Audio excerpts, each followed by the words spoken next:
Namaku Nadia, umurku 22 tahun.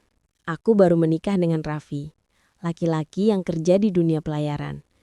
Kami menikah di November 2024 setelah pacaran 3 tahun penuh drama, doa, dan perjuangan.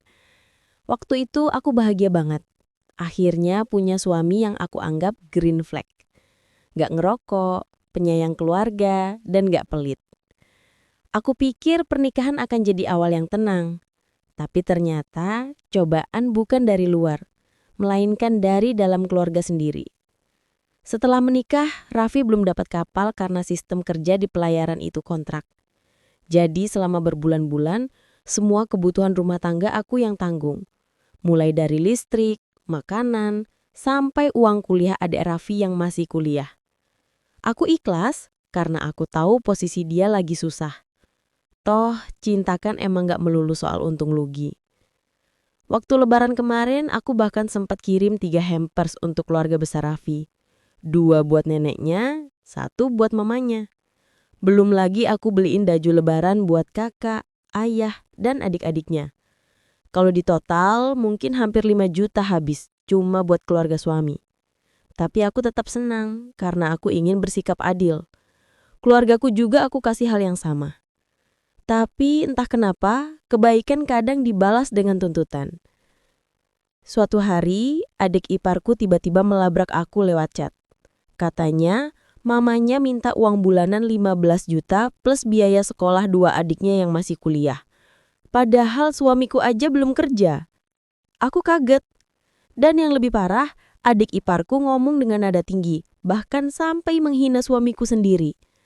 Raffi yang awalnya sabar, akhirnya blokir nomor adiknya karena udah gak tahan dimaki-maki. Tapi setelah itu, gantian aku yang diserang. Aku cuma bisa mikir, dikira gue takut apa? Pahitnya hidup aja gue lewatin, apalagi cuma omongan dia. Dia sempat sindir aku, katanya, emang setakut itu ya, gak punya rumah dan tabungan. Waktu itu aku cuma bisa ngelus dada. Lah, siapa sih yang gak takut kalau belum punya rumah dan tabungan sementara suami belum kerja? Aku cuma jawab, iyalah takut, karena kita masih berjuang dari nol. Kamu mau bantu ngasih makan kita? Ironisnya, suami adik iparku. Rumah mereka rumah ibu, tapi mereka malah ngerasa paling susah. Yang bikin aku makin sakit hati, waktu dia bawa-bawa keluargaku dalam omongannya. Padahal keluargaku gak tahu apa-apa. Saat itu aku baru keguguran 1 minggu sebelumnya. Usia kandungan baru 3 bulan. Bapakku juga sedang sakit keras, cuma bisa berbaring di kasur. Aku masih lemas tapi tetap kerja, karena aku pengen bantu suamiku. Dan di tengah kondisi itu, aku malah diserang.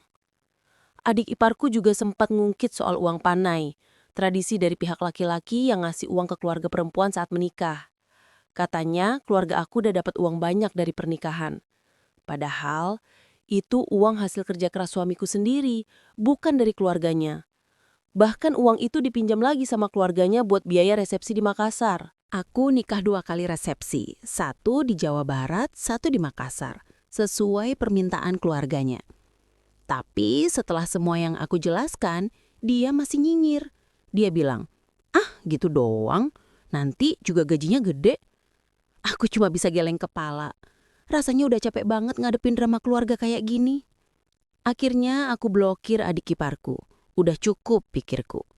Aku gak mau terus-terusan jelasin ke orang yang gak mau ngerti. Suamiku juga marah dan kirim semua chat ke grup keluarga mereka biar semua tahu kelakuan adiknya. Setelah itu, Raffi keluar dari grup. Beberapa hari kemudian mama mertua masuk rumah sakit karena asam urat. Dan tahu siapa yang pertama dihubungin? Kami berdua, bukan anaknya yang dulu maki-maki aku. Meski masih sakit hati, aku tetap bantu. Aku beliin semua yang diminta pakai uangku sendiri. Karena bagaimanapun juga, itu ibunya suamiku. Aku tetap jaga hubungan baik, tetap menyapa, tetap hormat. Tapi jujur, aku mulai menjaga jarak. Aku juga manusia, aku bisa lelah, aku bisa kecewa. Aku bilang ke Raffi, aku gak bakar maafin adikmu kecuali dia minta maaf langsung di depan muka aku. karena ini udah keterlaluan. Dan bukan cuma sekali, ini udah ketiga kalinya aku diperlakukan kayak gini. Untungnya Raffi selalu di pihakku. Dia tahu aku nggak pernah berniat ngerendahin dia meski dia belum kerja. Yang aku sesalkan cuma satu. Kenapa ada orang tua yang menjadikan anak pertama sebagai investasi hidup? Seolah mereka wajib balik modal atas semua yang udah dikasih sejak kecil. Semoga keluarga kecil yang aku bangun sama Raffi nanti nggak kayak gitu. Semoga kami tumbuh jadi orang tua yang ngerti batas, bukan yang menuntut tanpa henti.